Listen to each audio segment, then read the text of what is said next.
Bitcoin Songsheet number 7, Private Property and Covenants. Bitcoin stands out because it is a digital bearer asset that gives full private property rights to its users, and development must carefully protect this aspect. Good fences make good neighbors. Clear boundaries separate responsibility and make clear who is due what. With good boundaries, we can act more decisively because we know what we own. Without it, nobody feels responsible, so it gets plundered like an appetizer plate, which inevitably comes down to that last piece, which keeps getting split in half. We call what we own property, and the rights of ownership property rights. The ability to really own something is foundational to civilization. Those that own something and are assured of property rights are much more likely to take care of it. Think about how much cleaner a typical Uber driver's car is versus a standard New York City taxi. In addition, those that can have property rights over something they build are much more likely to build it. Property rights incentivize building and maintaining of property, which means that more things are built and more things are improved.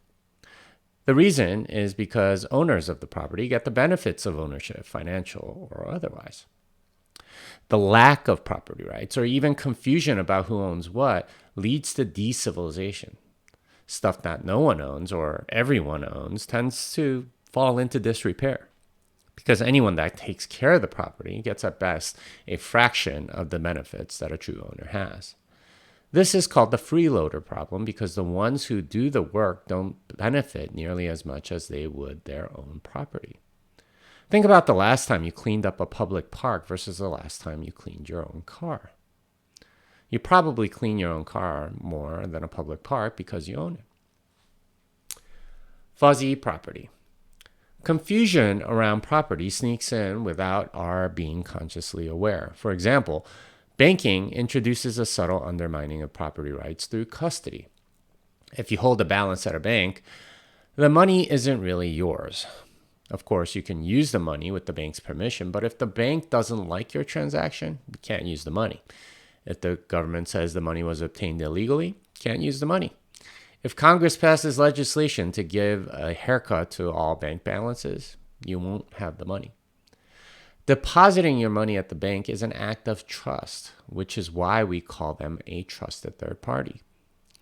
Given that they screw more people over than Dan Larimer, it may seem strange that so many people trust banks, but this is because we really have no choice in the fiat system. A checking account is as artificial a necessity in today's world as a college degree. Trusted third parties, like banks, are really ways to undermine property rights or a fuzzing of boundaries around property. Property, when custodied by someone else, is now shared and permission is required. That permission is granted most of the time to make it seem like we still own the property. The reality is that their permission is a way to control and monitor what we're doing. Banks are essentially deputized for government surveillance through Know Your Customer laws. We have a similar situation with online content. Our data lives on Twitter or Google, for example, and they clearly own the servers, but it's supposedly our data. Our accounts on those services thus have very fuzzy boundaries. Generally, the fuzzy boundaries are always to the tech company's advantage. They conveniently tell us that it's their property when they want to kick you off their platform, and that it's your property when you say something that would get them in trouble. They use the fuzzy boundaries to their advantage, moving the fences to take as much of your digital data as they can profit from. Even more undermining of property rights is this weird concept of public property. The concept itself is an oxymoron, as the word property comes from the Latin word propria, which means one's own. Public property is owned by everyone, which all too often means that it's not really owned by anyone, but exploited by those in charge. Public property is a honeypot for cronyism and embezzlement. Compounding this is that the property itself, in the form of taxes, is collected by force. Greater good is just a convenient excuse to rob us and plunder the proceeds. Taking other people's property by force is theft, and theft is what undermines civilization. Public property, in other words, is an easy means of theft.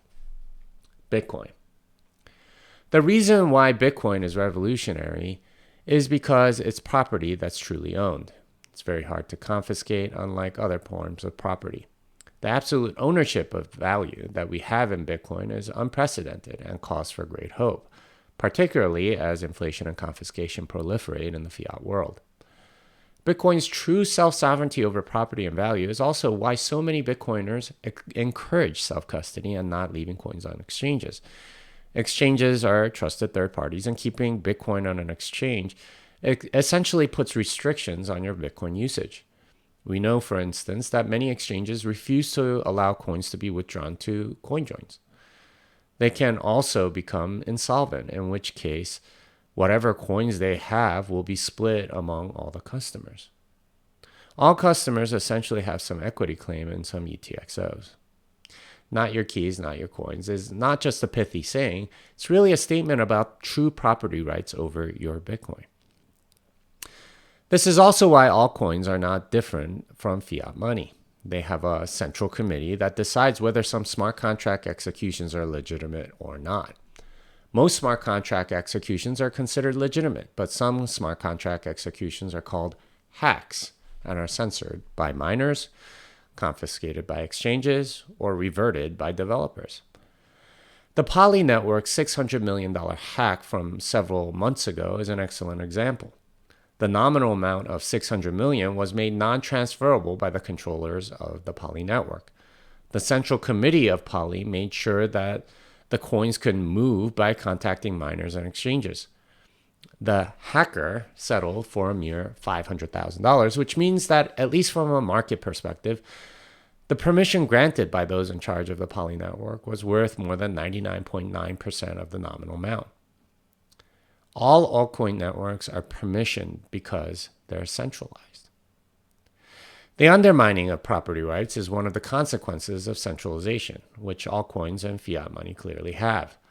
One way to explain Bitcoin's uniqueness versus altcoins is that Bitcoin gives true property rights while altcoins and fiat money only give the illusion of property rights.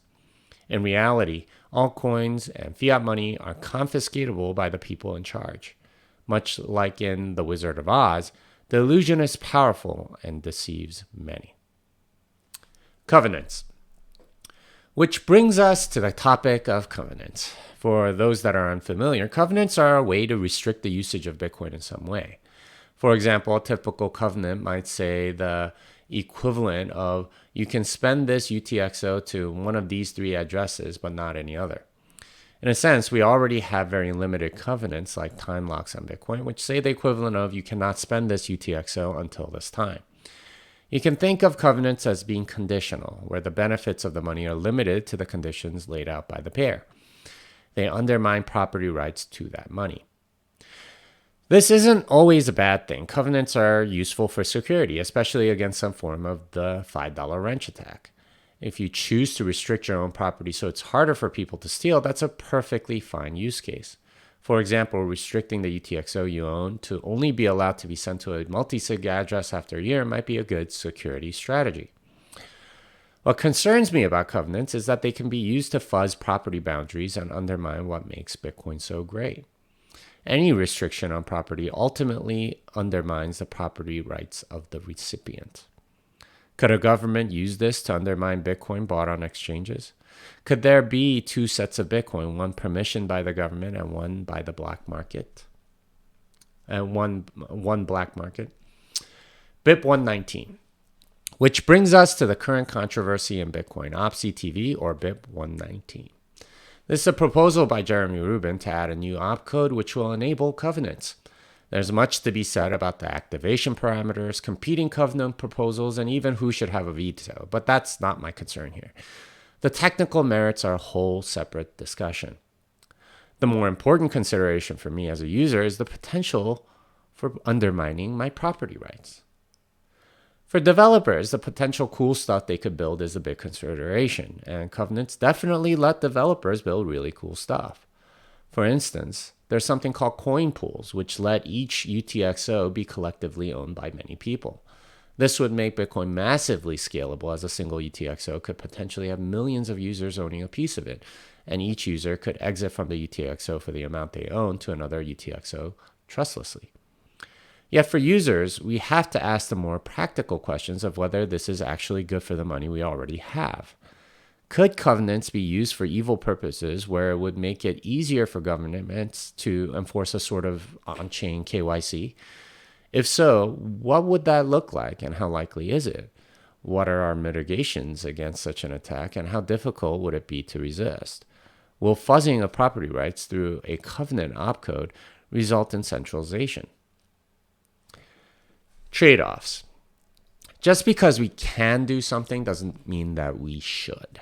What's alarming to me about the covenants proposal is that I keep hearing claims that there's wide developer agreement that covenants are desirable.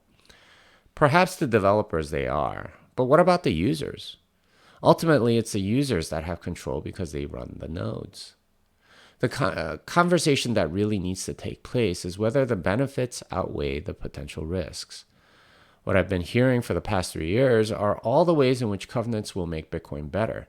But what I haven't heard too much about is in what ways covenants can be used to undermine what I believe to be the most important property, our ability to truly own Bitcoin and not be subject to censorship or confiscation.